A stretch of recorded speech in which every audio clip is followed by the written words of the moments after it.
Let's dive in. Also, Chris asynchronous. Denson, Oh, go ahead. Sorry. welcome, my friend. I'm so happy to have you here today. You are an inspiring person. You are a joyful person. You are a dropped-in, connected person who cares about life, cares about people, who's doing good work on yourself. And therefore, what I see is that what you touch is grounded in values, ethics, care, beauty. I don't know if you would say that, but to me, beauty is things, when something has order, when something actually serves life, when it's life affirming, to me, that's beautiful. And the way that you walk, the way that you lead, the way that you facilitate and care, really makes a difference in the world. And so while we're going to have a conversation about innovation, the way that you approach innovation is from a holistic, really holistic perspective. And I'm Yeah. happy to have you here. Will you call my mom and do that same intro and I explain? got you. Yes, yes, she did good. She raised you. So whatever she did, she created a really beautiful soul. And I also know that you've done a lot of work on yourself and a lot of trauma work. So whatever it is that did happen or didn't happen in your development and childhood, you've taken yourself on and it shows. Thank you. Thank you very much. So before we dive into innovation, that's our main Yes. theme of conversation today, that envision, and we'll talk about that from a perspective of innovating in our own personal lives as leaders, and also innovation more as it applies to how we create change, how we contribute, how we create success in our businesses and organizations. However, I want to start with just what's on your mind today, because you were sending me some funny memes, and I'm curious that I have a sense there's an inquiry or something you've been pondering today that led to these silly It memes. was, it's fun.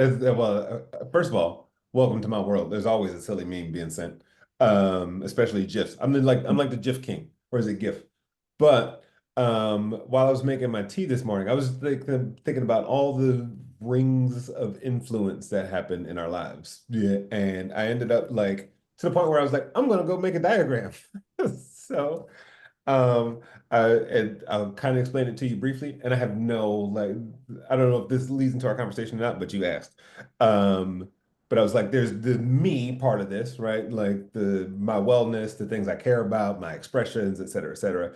Then there's the second ring is family. For some of us, like we're responsible for caretaking of people within our four walls. Then there's the extended family, right?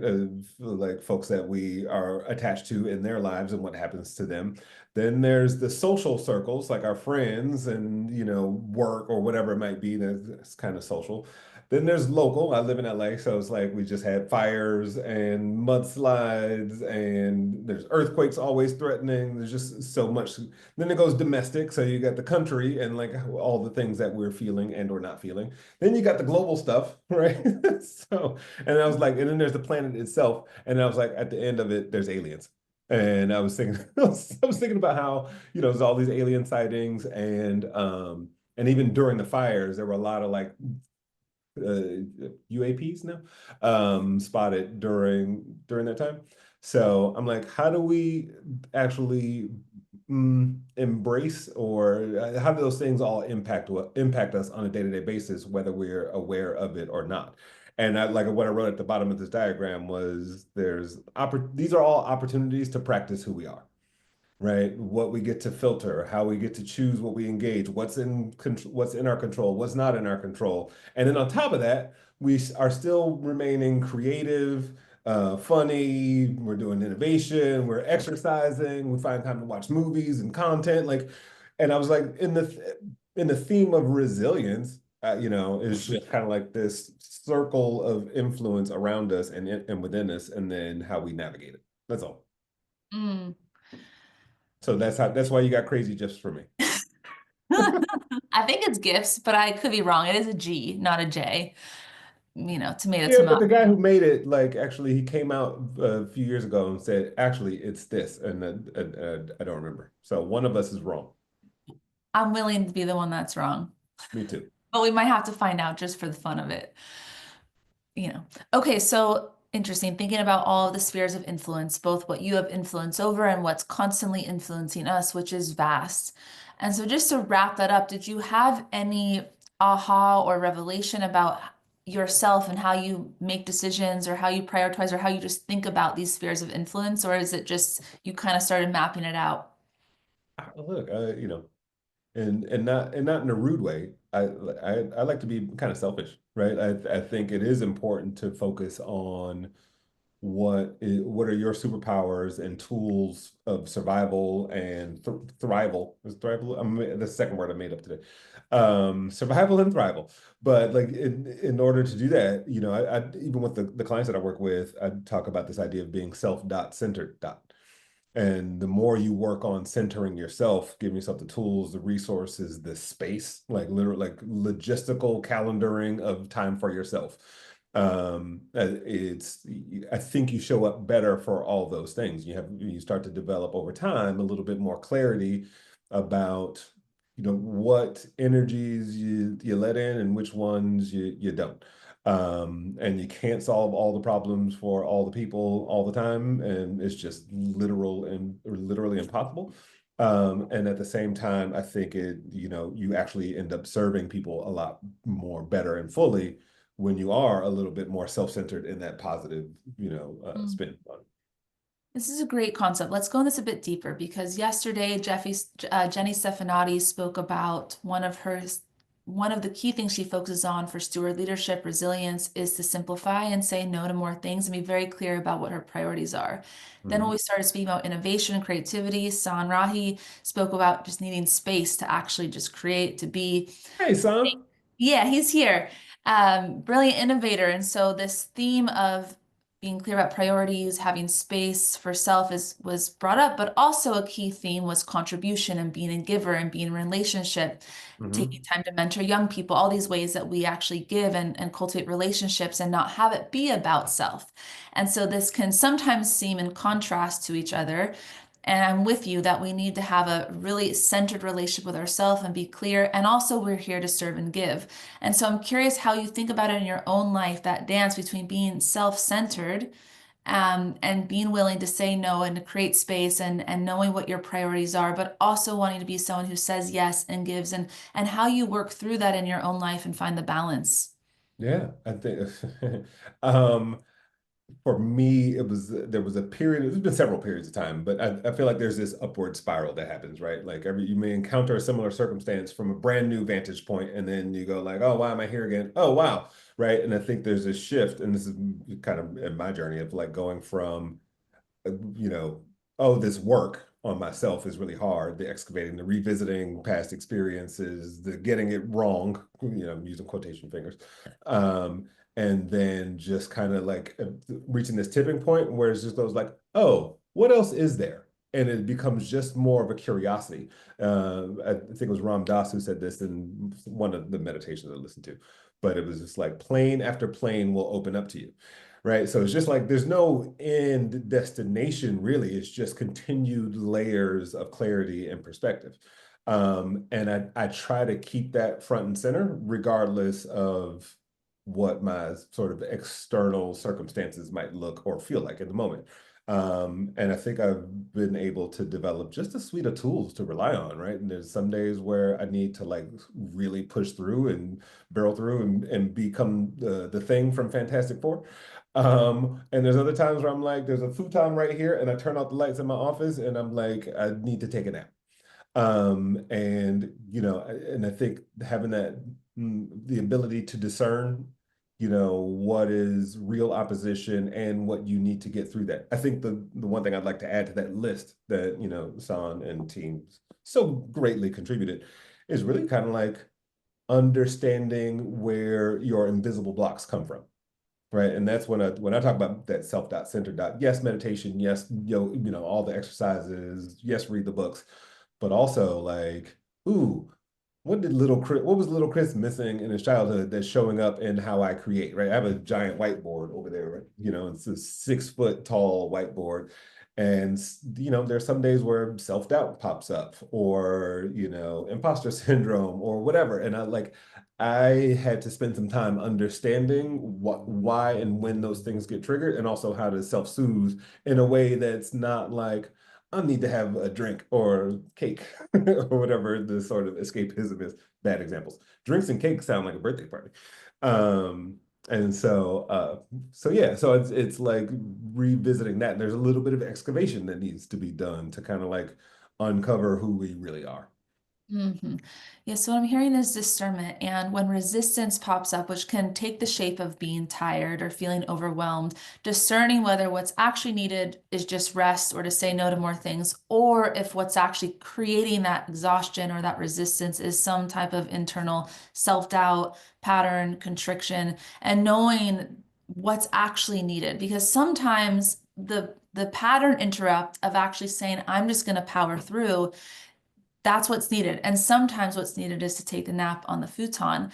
And so I'm curious what, and I feel like this is part of personal innovation, is innovating how we do things, how we approach life, making change and not just staying the same, but actually saying, okay, this is where I get stopped often, or this is a pattern for me. How do I innovate? How do I transform how I show Hmm. up? So let's start with the personal, and then we can build up into more organizational and creative. What are some of the things that you do in your life, or what does that kind of regular excavation or investigation look like so that you can discern what's really going on and what you need in order to be the fullest capacitated leader and Yeah. creative that you can be? The first thought that comes to mind is there's no silver bullet, right? What do Like you mean? Give me the we pill for it, please. look, you know this, but like I do a lot of work in psychedelic facilitation, and a lot of times a question will come up is like, "Hey, will this help me with X, Y, and Z?" And it's like, it might. It's going to be a piece of your personal puzzle. And so for me, it was trying a lot of different modalities, borrowing bits and pieces, and like having a little bit of self-awareness of going like, oh, where does my disbelief in this particular concept or practice come from? Like, for instance, I was hugely skeptical about Kundalini yoga, right? When I'm like, oh, it's white people in turbans. I don't want to do that. And I found a studio down the street from where I live that is not that. It's just kind of like accessible practices. Like, okay, maybe I'll give this one a try. Do I go there all the time? No. Do I go like once or twice a month? Absolutely. Right. So it's this sort of what's in my personal toolbox that, that helps me to continue on this path of clarity. So some of the daily practices, I always wake up and the first thing I do is grab my phone. But I do a guided meditation on the Chopra Presence app. On my good longer days, I also have my little journal where I like, this is all my daily sort of gratitude list. I do my affirmations. I may write a letter to some invisible force, or I might write down the insight that I had, or make a silly diagram, right? There's so many different things, and they continue to give me just a little bit more drops in that bucket. And so the whatever your makeup is, I think is kind of understanding like there's a period of exploration to find out like what's out there and available. Then there's like, all right, what out of those things that I've experienced or investigated really resonate with me, and how do I continue to use those tools? And then, just like anything else, over time that may change. There were some things I may have done in the beginning, or a book that resonated with me that doesn't anymore, or maybe it's not quite the tool I need. So, I think, and that is what the innovation is. The innovation is like, this is how I was doing it before. What if we did it this way? Let's try and experiment. What did we learn from that? Okay, cool. Is there another way of doing it? And it's this relentless optimism is like one of the phrases I like to use about like, no matter what the problem is you're trying to solve, there is a solution available to it. You may not just have it yet. It hasn't arrived yet. Mhm. Um, and last thing I'll say is like I look at innovation as an operating system. So, I think most times the word is sort of synonymous with an outcome, like, oh, this AI tool is innovative, or this art experience was really cool, or the ad campaign, whatever it might be. We identify it with something that we can put our hands on or look at.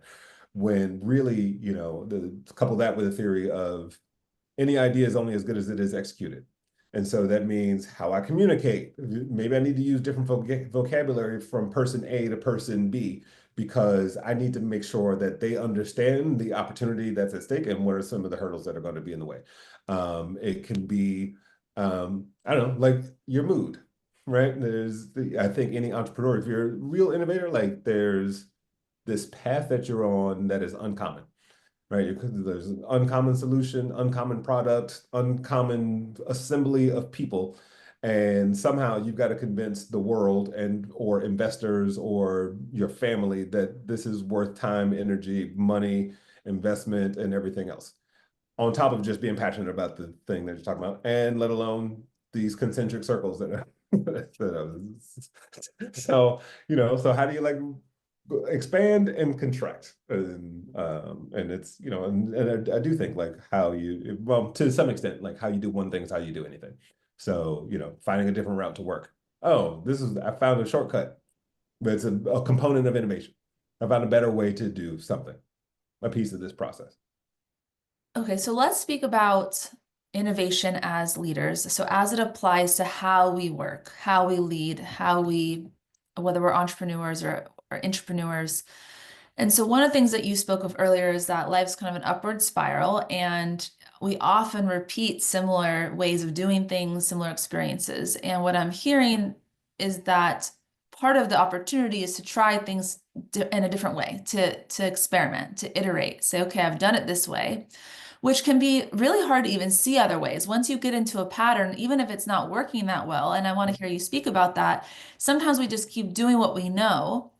And so I want to hear you speak about some of the practices or ways that we can think, even a philosophy about as entrepreneurs, as leaders, how do we actually change the way we do things? How do we learn? Because I also heard under the layers, let's actually learn from what we've done, learn from our experiments.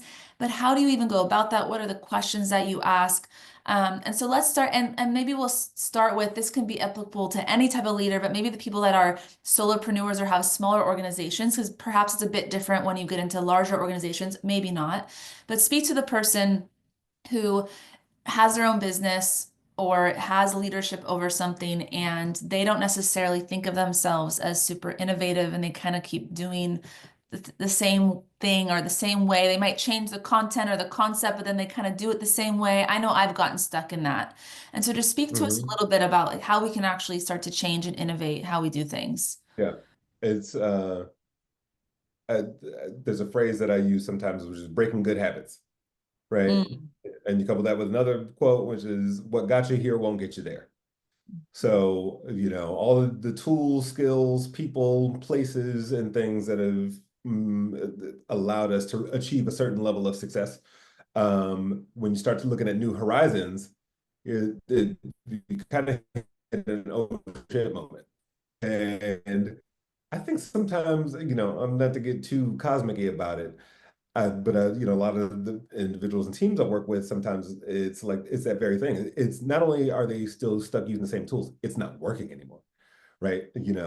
Some people who maybe lost a job and they're trying to like, oh, I'm button up my resume, go back and reach out to that cycle of process doesn't work, and that's the message of like maybe it's time to shift and pivot. So I think having a different kind of listening ear going into this. I think also from a practical standpoint, I don't know, like sometimes it's just really simple. And that simplicity is going to come from somebody who doesn't know your world. Right. Like I had a partnership with Two-Bit Circus. Shout out to Brent Bushnell, it was like one of my favorite venues. And we were gonna do a series. We're gonna pilot a series. And I'm the ideas guy and I love like coming up with fun stuff. And I sat down with a friend of mine. We just happened to grab coffee. And his hook was the most simplest, easiest thing that I just completely overlooked. And I was like, yeah, absolutely. I'm so glad we had this conversation. Right. And I think it took a little bit of vulnerability from me and it took a little bit of listening from him. Right. And I think that that is the process. It's like break it down to its most simplest component. We're all here to learn and to teach. So how can I stay listening for something that just makes my eyebrow raise?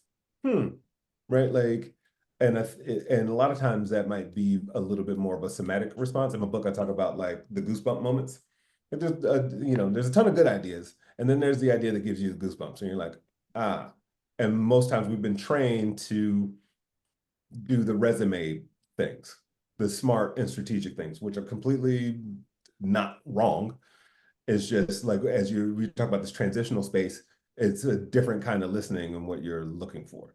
And even that is part of the experimentation. Like, oh, let me try not to be in my head today while I'm in this conversation because I want to make sure I say the right thing and so on and so forth. But then I can just go like, what is Charlene bringing to the table? And I have no idea what this ride is going to be like, and let me just be on it.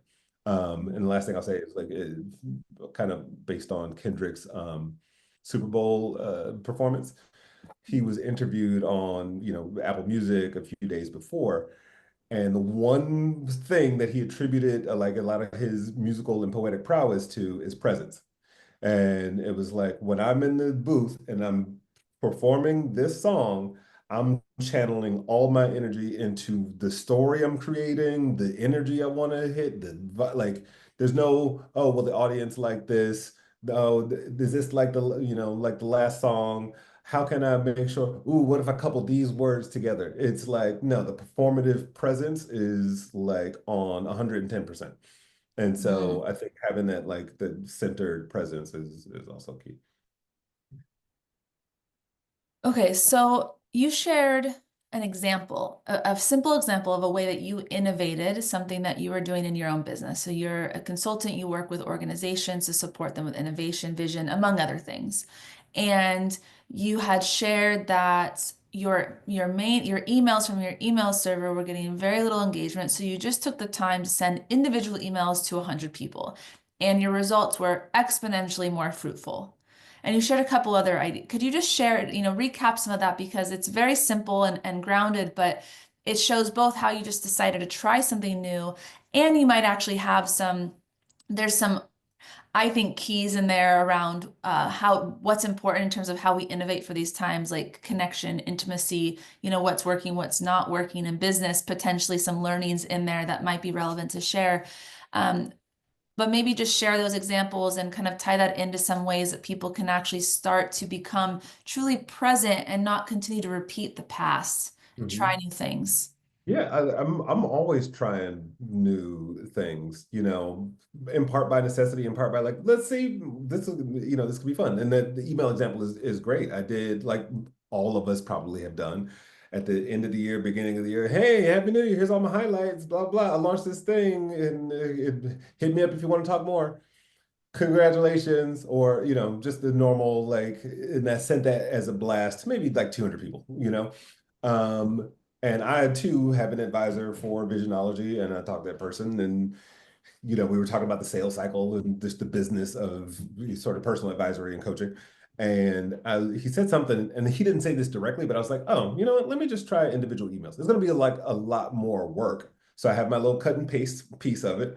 And then I have like my customizable thing, like, hey, Charlene, excited to do blah, blah, blah. And tell me how the baby is. Like, oh, not that you have a baby. I don't know if you have a baby, Not but yet. okay. All right. Just, just, Baby gods. oh. I don't even know if you want a baby. Like the meme you And sent me today. So this is what we're I praying know for. that's why I did it. It's an inside joke. Um, and I shit you not, like maybe 80% of the people responded, like setting up meetings, let's talk, et cetera, et cetera. Just a personal touch. And which is ironic again, because I think we overlook certain things we already know how to do. The first chapter of the book that I wrote, when it was like an innovator's handbook, was about empathy and about how to truly reach and engage people in the depths that we can go to understand them. Something as simple as a couple of times a year, I open up my calendar and I post on LinkedIn and on Instagram. I used to post on Facebook till I got locked out of it. So if anybody knows how to get me back into Facebook, great. But I was like, hey, all next week, I'm opening up my calendar for just one-on-ones. If anybody, like whether we've known each other for decades or never met at all, just hop on. And I'm usually 15 to 20 conversations in, zero agenda, right? Which feels like a time waste for many of us. If you want to say we all have KPIs, right? We all have rent and mortgage to pay, and there's a bottom line to carve out space, like Sam mentioned, for creativity, and just like for creativity, like seems very counterintuitive to like such a productive minded culture, but that is also a form of productivity. And so yeah, just to like sit and listen and get a really good temperature check on what people are thinking, how they're feeling, what's on their minds, et cetera, et cetera. The third example I'll give you is also at the end of the year on LinkedIn is like everyone was, I went to 5 countries this year, spent 300 hours, working on AI protocols and like giving our highlights, right? Or here's my photo album and my photo dump from all the places I got to visit, or, the top 5 trends and, we're gonna see from Gen Z in 2025. Like I can have those conversations, but part of me there's a cynic in me all the time. But there's part of me that's like, shut up. Like everybody's saying the same thing, like and just with different words. And but that's my sort of competitive innovation spirit. And so not that this is a rocket science idea, but I had a partnership with a yoga studio, this national chain, and we created like this movement sequence that goes along with the innovator's journey, right? And I spare you all that stuff. But I ended up creating a playlist for that journey. And like a lot of the songs speak to like some of the emotional parts of being in the innovation sphere. Whether you're lonely or you're questioning your doubt, you don't have time to be with your kids, or you're like you really find glory, or somebody thinks you're an asshole, but you just know your shit. There's all these different things. And so I published that playlist on LinkedIn. And I was like, hey guys, yes, we can talk about AI, we can talk about Gen Z. And that's like, I'm sure you're getting that information from enough sources. I also believe that we're all having an emotional experience as we continue to create the things and the products and the services that we care about. Here's a playlist that I feel like reflects that, and I hope you enjoy it. And I gave some, put a little bit of humor in it. And I was also like, here's some ways to listen, whether you're making tea or, you know, on the freeway.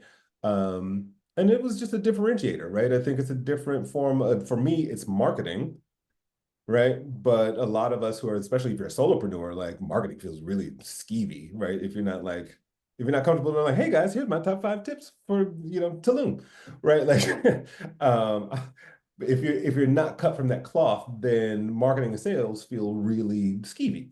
Mm. But to find, I always go like, how not know? It's not like, no, I don't want to do that. It's how would I do it? Right. And finding your own inner voice for that. Mm. Thank you for sharing all that. So that comes for me the question of how do we ask the right questions and learn the right lessons? So, for example, this event here that this conversation is a part of, I've done several of this nature. This was the first experiment where I connected it to a fundraiser where people could donate for an initiative, in this case for fundraising for Los Angeles fire relief. And just to be transparent, this is the least successful of these I have ever done. Last week, when I did a workshop with just myself, with one email I sent out, I had 3 times more people here live. And yet I have this extraordinary lineup of people that are genuinely incredible, that inspire me, from mayors to major innovators who have like multiple patents to some of the most honestly, so inspired by every single person on this. Hmm. And from the metrics that I set, the expectations that I hope for, thus far, I wouldn't call it a success. Now, it's successful in other ways. But what I realize is that I don't know anything that I make up about why it worked or didn't work is really an assumption. Was it bad timing? Did I not have enough space to market? Are these types of gatherings no longer what people want to do? Like, does the content need to change? There's so many questions I have that I don't necessarily know how to learn from it, because also the last time I did it was in a different landscape. So there's so many variables to Yeah. any experiment that we run, personally or professionally. And life always is changing, and there's always so many variables that to do little research projects in our own life is nearly impossible. Even like when I add a supplement in, I have no idea if the supplement does anything because Right. my life is always changing and evolving, and I'm in a different part of my cycle, and there's just like infinite influence. Hmm. So, but innovation, to innovate, is important that we learn from our experiments and learn from our Yeah. missteps and become better. And so, how do you think about that process of learning, of iterating, of testing our assumptions? What do you think about Yeah. that?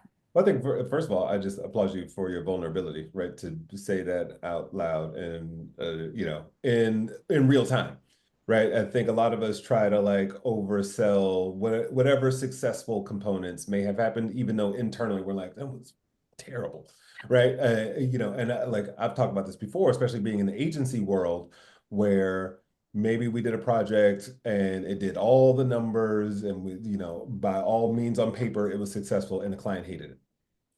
right? And then on the flip side, there's a thing that didn't do any numbers and it was okay. And it was like, okay, the next time we do it, you're like, really? You want to do this again? Like, and so, kind of defining what your success metrics are. Use another example from that same agency, because we're doing innovation work, it's not like we're just buying a media plan and all right, we're going to be on these networks and these digital platforms and this out of home territory. We're like, ooh, what if we were the first one to do a VR 4D, experience, which is a real project. And we have very few means of being able to measure what that means other than some things that are a little bit more ethereal. So for instance, I had a boss who used to say, one of our best compliments that we can get in a room is, I like how you think, right? So if I've created something that enlightened a client, and we were talking about robotics or something like that, and I didn't know robots could do that, right? And then they may go home and tell their spouse, well, here's what I learned about robots today, thanks to Chris Denson and his team. And then that person goes back to their job and says, oh, my wife just told me about a robot, blah, blah, blah. And then they do something with it. Now you've created this invisible domino effect that you don't even know you had a hand in. You in our WhatsApp group, Yaro posted this thing that where I was quoted as saying, "Life is a bunch of mentor moments." And like I've never had a mentor per se, but I've had a lot of conversations where somebody has spoken something into something that was happening in my life or my business or my career that they had no idea how important it was that they said that at that time. And vice versa, like I've had people tell me they've done things and it's been like 4 years that they've been active in it, and then they're like, oh, where'd that idea come from? You? I was like, really? So I have zero zero clue. And I think we have to sort of believe in, that there is an impact being made somewhere, and also some grace in the fact that nobody bats 1,000, right? Like, yes, track record after track. I mean, I don't know. Like I had a series that I ran for 8 years, had 750,000 subscribers, launched my book, first podcast on Delta Airlines, got me into working with the Obama administration in the White House. Yeah, I stopped doing that show during the pandemic, launched a new show with Verizon's 5G lab. Where was everybody? And I had a track record and I had a lineup and I had all the things, that video, like it was stellar. It's still available online. It's called Masters of Craft. Um, but but I was like, same thing. And part of me felt an embarrassment or a shame or, self-doubt, like these things that come up. I think those are the more important lessons to embrace of like what emotional clarity am I getting from this experience rather than sort of the material success. Because you'll find another project, you'll do another thing, you'll find another team, like you'll overcome sort of the vocational failure. But did you really like learn how to like say out loud, I don't think this went as well as I wanted it to. And that makes me feel X, Y, and Z way. And and then deal with it because you're going to carry that emotional debris with you to the next thing if you're not careful and attentive about it. That's a great underline. We keep coming back to innovation is what am I bringing to it? And am I paying attention and investigating what's here emotionally, mentally, and really facing ourselves? Because ultimately, no matter what project we're in, however big or small, there we are, and we're always bringing ourselves to it. So I love that you're pointing back to that over and over again. And thank you for the meaningful reflections. And that way, there's never a failure unless we hold it as a failure and then let that deplete our confidence. But if we look at it, well, I'm learning about myself in this process, then it's always fruitful. So I Yeah, love and I think that. it's also like countercultural, right? Like, for years it's been this like fail hard, fail fast, fail as many times. Like nobody really wants to do that, right? And I do believe in like let's build efficiencies and let's learn like some tactical things from what we didn't do. Like did we promote it early enough? Maybe we should have gotten that PR person, been taking them up on it. There's a bunch of like tactical lessons that can be learned, but I find that the real value is in the personal growth. So that the next time you are able to do this experiment, you have a little bit more capacity to be creative, to deal with lack of resources, to deal with family issues all at once, and still produce something amazing. right? Because it's like I don't feel like doing this today. Like we've all been there, and that can I talk about this concept of death by a thousand slaps. Like one slap doesn't really hurt you, right? But a thousand, you could die. And so these little micro things that happen each day, or the small judgments we make against ourselves, or the things that we're creating, and why, and blah blah blah. And we don't. There's some very specific ways of truly releasing those Mm. judgments, and there's other ways where we just kind of bypass it, right? And you're like, oh, okay, that feels uncomfortable, but I'm gonna just go over here for a minute. Or that feels uncomfortable. Hey, little Chris, like I know you feel uncomfortable right now. I got you, buddy. And then like you enter it with a like new fervor. Who says has anybody said fervor in this No, space? but I love the energetic of that word. Um, just fun fact, I started developing a program last year called Masters of Craft, and I proposed Yeah, it to some, we decided not to do it, but just so interesting. I never heard that phrase before. You and I have so many overlaps. I love the synchronicity of our connection. Thank you to Yarrow, and actually to Kelly Black for connecting us. yeah, it's Kelly Black Um, Rose. so we have just a bit more time. I want to go into more of the organizational to wrap. We've Yeah. spent a lot of time on the personal. So you do a lot of work with organizations. They bring you in for innovation, creativity.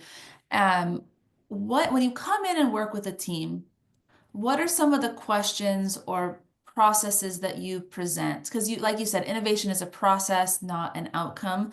Mhm. And so, assuming everyone here is leaders, what can they go and bring into their team or organization as either a process or maybe a philosophy of innovation that will support a team to become more creative and innovate? Yeah.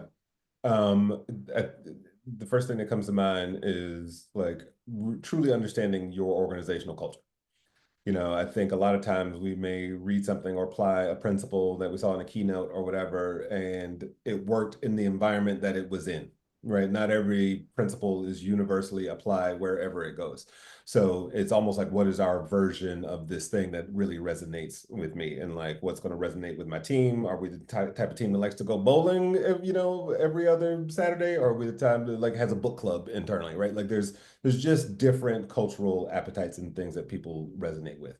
There's also ways to structure it where I just dug this up. So Wells Fargo was a client of mine when I was in the agency world, and I was having one of my clients write an innovation manifesto, and I was like, oh wait a minute, I wrote one. And I ended up calling the guy on my team who was kind of the lead on that. And I was like, hey, do you still have the Wells Fargo Innovation Manifesto? And it was such a great tool. It was like, this is how we do it, right? This is what we believe in. We believe that, for some, for instance, like we want to be a first mover when there's a new technology or a new cultural movement. For some, we want to be a fast follower, right? So there's that. There's things like how do we divvy up our time and resources to actually create space for, I mean, there was a team I managed years ago, and I would do every other Thursday, I call it Thunder Thursday. And I would ask everybody to just come in with an idea. It didn't have to be about anything at work. And 9 times out of 10, it dovetailed, like the thinking and the conversation dovetailed back into something that was going to be valuable for the company and our team. Things like, you mentioned this earlier, but where folks don't always feel like they're the person that's innovative. There's one of my favorite brainstorming exercises. I did this for like a building materials company. It was like 100 people in Texas. And I was like, we're going to do, like I put 3 minutes on the clock, and I was like, all right, for solving this problem, it's about sustainability and, caring for the planet. And I go, all right, write down as many bad ideas as possible. And it's very quiet. And you hear people like, just this little quiet snicker in the room. And then after that 3 minutes is up, I go around the room and have a bunch of people share their bad ideas. Ha ha ha. Well, that's, oh my gosh, that's awful. I can't believe you said that, right? Like this kind of safe space. Um, and then after the noise goes down, I go, all right, now pick one of those ideas and turn it into a great idea. And what it does is it kind of democratizes creativity in the room, Mm. right? Oh, Joe's the guy who always has a good idea, right? Whatever excuses we tell ourselves, why we can't be the one to also do it. And it just shows you, like, I think once there's no unknowing something. So once you are exposed to a capability of yourself, like I'm coaching my son's basketball team, and I have to coach after we get off, but I didn't play basketball. I played basketball in seventh grade at the YMCA and I hated it. And so here I am, couple decades later, and I'm like, I don't know what I'm doing, but I'm enjoying it. And I have to like, I don't know, my first game of coaching and seeing like the parents and the families across the thing, I felt some kind of way about it. I was like, oh, here we go. But again, tools, resources, I go like, all right, let me tamper that down. But the other coaches, they're great. They know basketball, like they know the fundamentals. And I had to find my own superpower in that. I was like, I'm really good at calisthenics. I'm really good at like conversational motivation. I'm really good at these three things. I don't have to be good at the whole dozen list of required skills. But it's kind of like finding your voice in your lane in whatever it is you're engaging with. Is a big part of your work with organizations helping people find their unique superpower and figure out how they can contribute that to the organization, finding their voice? Yes, and I think it's a lot of, again, the breaking good habits, right? I think it's in order to innovate, you kind of have to stop doing some things, right? You have to the art of letting go, or I'm thinking of did a project with a pretty large company, and it was their entire marketing organization. I ended up turning that into three separate workshops for three different teams, and almost in each one, it was like, oh, the last time we did this, the other team got upset with us, and so we stopped doing it. All right, let's talk. Let's dig in on that one, right? How do we communicate differently? How do we invite them into the process? How do we get ahead of it? How do we develop a grit for asking for forgiveness later? Like it's not just, oh, they don't like it, so we're not going to do it anymore, right? It's like that relentless optimism. If the front door is closed, I'm going to the side door. If the side door is closed, I'm going to the back. If the back door is closed, I'm gonna find a window. Like this is important enough of a process or a thought or an idea that we need to find a way. And it just sometimes it might be stepping on some toes. But you as the culture of your organization or your team gets to define that. And that's where it becomes a little bit more, there's some specificity that goes into it. But I think about things like permission. Like innovation takes a lot of, I'm talking a little faster because I know we're over time, but I'm fine. If everybody else, hey everybody. Um, but permission is such a big thing. Like it's the same thing. It's like, can you give yourself permission to like break some shit? Right. And that could just be a methodology, vocabulary, things that other people I've never said I had a boss. Just for my own protection of my own psyche and hierarchical thinking, I go like, oh, I work with such and such. Like if I'm in if I'm at a network, oh, you know such and such. Yeah, I know him. I work with him, even though it's my boss, right? And that's just something that works for me. But I think this idea of permission becomes, when we were kids, you did something great, pat you on the back, oh, pick you up, let's go get some ice cream. Good job, right? You break something, now you're on punishment. You can't go to the dance. You know what I mean? Like, oh, that was a silly example, but we are punished for that. I got punished and didn't get to go to a school dance, so I couldn't go to a track meet against our rival high school once, and I also missed the opportunity to be voted as the track team captain because my mom wouldn't let me practice that day. Um, but here we are again, 30 years later, as adults inside of a corporate environment, and we're still scared of that punishment versus reward type of thing. And then Eckhart totally refers to these as head movies, where you start playing out the worst case scenario. Oh, if I get dinged enough, I'm going to lose my job. I already got a warning or whatever. And then you go like, well, if I lose my job, then I won't be able to pay my rent. If I can't pay my rent, I got to move back in with my parents. I hate my parents, right? And suddenly we're so far removed from what like the space that we're in. I interviewed a woman named Michelle Watterson, who's a UFC fighter and an entrepreneur. And I was like, what's the greatest lesson you've taken with you from the ring to entrepreneurship? And she was like, I had a coach who once said, there's no such thing as a bad position. If anybody knows UFC or mixed martial arts, if you're on your stomach and you're the rear naked chokehold, it's a pretty bad position psychologically. And but the minute you call it a bad position and not just say it's a position, here's where I am. mm. Like you're accepting a different kind of fate by with your vocabulary. And so when you just say this is the position I'm in, now you start calculating all these other options that you might have. And I think that's the difference between certain of some of us who are skilled at certain points of difficulty and others who haven't yet developed that skill. What I took from everything you just shared is that we need to look at things from new perspectives and diverse perspectives because we can sometimes make quick assumptions that actually shut off our creativity, shut off opportunity, shut off options. And so the way we think about something is what either makes us innovative, powerful, expansive, or just has us continue to do things the way they've been done. And sometimes our assumptions are wrong. Like with the example you gave with the team, they thought, well, they didn't like it, so we can't do it. But they didn't consider, well, maybe we just didn't communicate it well. Maybe we needed to include, right? So asking new questions. And so to wrap this up, is there a thought experiment or a question that you ask yourself often, something that you can just, something tangible that people can take away and say, okay, I want to expand my way of thinking and seeing about my life, my work. Is there a great question people can ask themselves or a little practice? The first one that comes to mind, because I talk about this often, and I have it's part of my tattoo, and it says, change the way you look at things, and the things you look at will begin to change. And if you can find either a way to do that for yourself and by yourself, or seek wise counsel, go to a friend, a relative, a coworker, whatever it might be, and just like, hey, do you have any ideas on this? Like, I'm a little sick. Even if you already feel like you've solved it, like then poke holes in it. Where could this go wrong? Hey, like, you know, a lot of times I work with clients and we're like, we've landed on something. I'm like, that's great. We got the goosebump thing. Let's keep going.